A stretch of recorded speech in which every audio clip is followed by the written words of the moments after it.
அதிமுகவுக்கு வந்து ஒரு ப்ளஸ்ஸாக மாறுமா அப்படிங்கிற ஒரு கேள்வி இருந்தது. ஆனால் நம்ம சர்வேலே வந்து நம்ம புதுக்கோட்டை வந்து டெல்டாவில் தான் சேர்த்துருந்தோம். அங்கே வந்து நம்ம டெல்டாவில் சர்வே எடுக்கும்போது அதிமுக அமமுக கூட்டணி உருவாயிருச்சு. அமமுகவால் அதிமுகவுக்கு பெரிய ப்ளஸ் வந்து இல்லை அப்படின்றது வந்து நம்ம சர்வேல வந்து தெரிய வந்தது.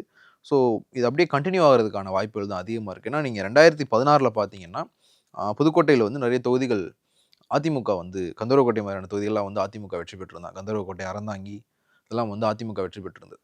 ஆனா நீங்க எப்படி 2021க்கு வரும்போது விராலிமலையில விஜயபாஸ்கரை தவிர வேற யாருமே வந்து அங்க வெற்றி பெற முடியல.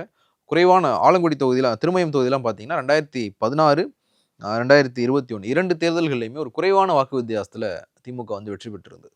ஸோ ஒரு ஓவராலா பார்க்கும்போது வந்து கொஞ்சம் புதுக்கோட்டை மாவட்டம் வந்து திமுகவுக்கு சாதகமா தான் வந்து இருக்கிறத வந்து பார்க்க முடியுது.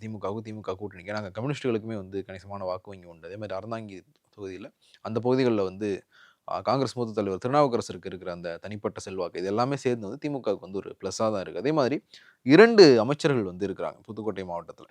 ரகுபதி மெய்யநாதன், சிவவி மெய்யநாதன் இவங்க 2 பேரும் வந்து இருக்காங்க. ஸோ 2 அமைச்சர்களினுடைய செயல்பாடுகள், அதே மாதிரி அங்க இருக்கிற சமூக கணக்குகள், இப்போ புதுசா வந்து முத்தரையர் சங்கத்தை சேர்ந்த அந்த கே. செல்வகுமார் திமுக பக்கம் வந்திருக்கிறது. இதெல்லாம் சேர்ந்து வந்து திமுகவுக்கு ஒரு ப்ளஸ்ஸா வந்து இங்க மாறுறதுக்கான வாய்ப்புகள் நெறைய இருக்கு.